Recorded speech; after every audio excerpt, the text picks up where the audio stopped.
Hello， 大家好，今天给大家做一个最近非常红的东西，就是当当包。因为我身边真的每一个人都在跟我说要我做当当包，其实它就是一种酥皮面包了。如果你之前看过我做的丹麦酥皮面包的话，就会发现它们做法非常的相似。然后今天会做2个口味，一个是巧克力味，还有一个是抹茶口味。现在首先我们来揉面包的面团。首先把高筋面粉、可可粉还有速溶酵母放在一起拌匀，加入糖和盐、鸡蛋、冰的牛奶。注意这时候黄油还没有加进去，用厨师机低速搅拌，开始揉面。牛奶最好要用冰的哦，因为我们希望在这个时候保持面团温度比较低。揉到这个面团基本上光滑的时候，就可以加入黄油了。这时候黄油是已经软化过的，然后继续揉面。因为做这个面包和吐司不一样，对面团的要求没有那么高，你不需要把这个面团揉到特别充分，只需要让它能够拉出这种还比较薄的膜就可以了。现在面团揉好了，给它包一包，放到冰箱去冷藏大概半个小时。其实在最开始想做当当包的时候，我就觉得这款面包把它改成抹茶味的应该会非常合适，所以我就又做了一个抹茶口味的面团。揉面的部分都一样，只是把10克的可可粉换成了大概5克的抹茶粉。揉好的面团也是拿去冷藏，然后抹茶口味和前面巧克力口味也是一样。接着我们准备裹入用的黄油，把这样一大块黄油放在烘焙纸中。这时候黄油在室温下稍微放了一会儿，让它不要那么硬，有一点点软就好。拿擀面杖敲打，先把它敲扁，然后再用烘焙纸把这块黄油完全包在里面，包成一个很方正的形状。这时候黄油已经比较软了，你可以用擀面杖把它擀开，擀成一块扁扁的厚薄一致的黄油块。这时候你可以量一下它的尺寸，我这块黄油大概是12乘16公分的样子。接着就放回冰箱去冷藏。你需要等到这块黄油完全在冻硬了之后，再继续下面的操作。接着取出之前冷藏过的面团，把它擀成一个长方形的厚片。我们需要这块面片的大小大概是黄油的1.5倍，所以我现在量了一下，它的尺寸大概是17乘19公分。把刚才冷藏过很硬的黄油放入面片中，把没有黄油的这一边折进来，然后这样再对折一下，把它转90度，换一个方向之后再擀薄。这时候这个面片就把这个黄油完全的包裹在里面，擀成一个长方形的面片。接着再一次折叠，跟之前一样折成3折。注意，因为现在这2次折叠隔得非常近，所以动作要快，一定要在黄油融化之前完成你的操作。包上保鲜膜，放到冰箱去冷藏大概15到30分钟。取出之后，继续再跟之前一样擀成长方形，然后再一次3折。注意每一次3折的方向都跟上一次成90度的角度。接着再包入保鲜膜，放入冰箱冷藏大概15分钟。好了，现在是最后一次3折。所以从最开始裹入黄油到现在，这个面团总共折叠了4次。到现在面团的折叠就完成了。你可以把它包上保鲜膜，放在冰箱，在最后冷藏，至少要30分钟。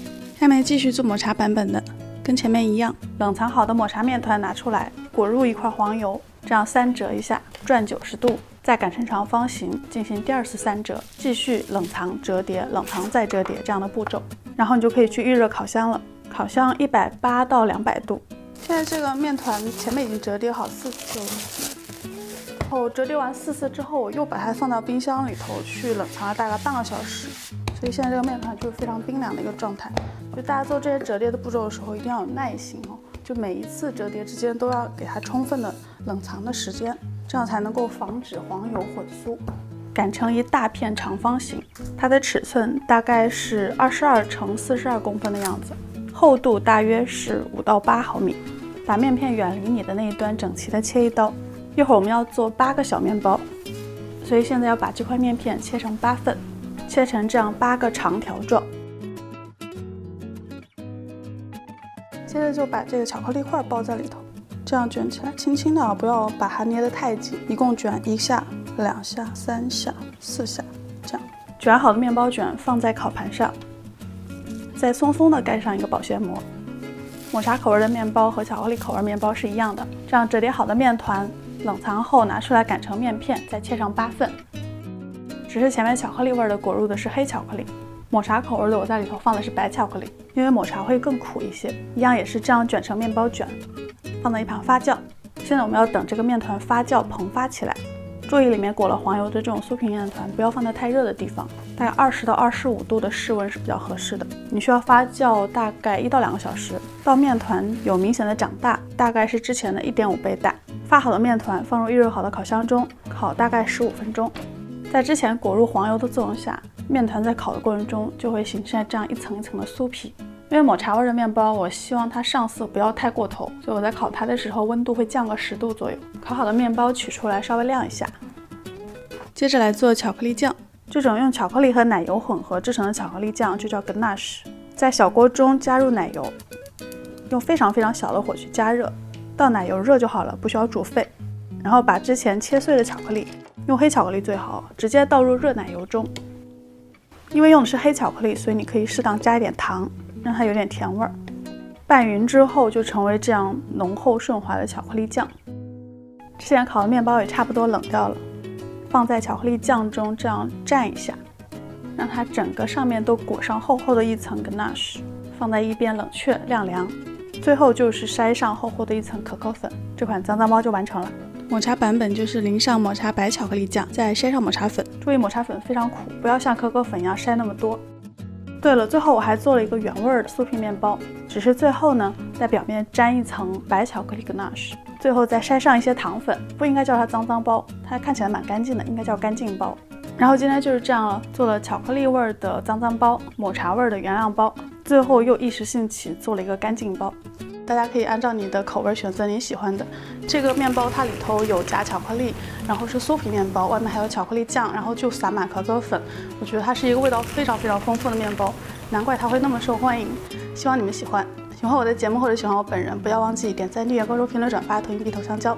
谢谢收看，下期再见，拜拜。据说这个面包之所以叫脏脏包，就是因为它吃的时候很容易把脸弄脏。下面跟大家演示一下我们精致的化妆女孩如何吃脏脏包。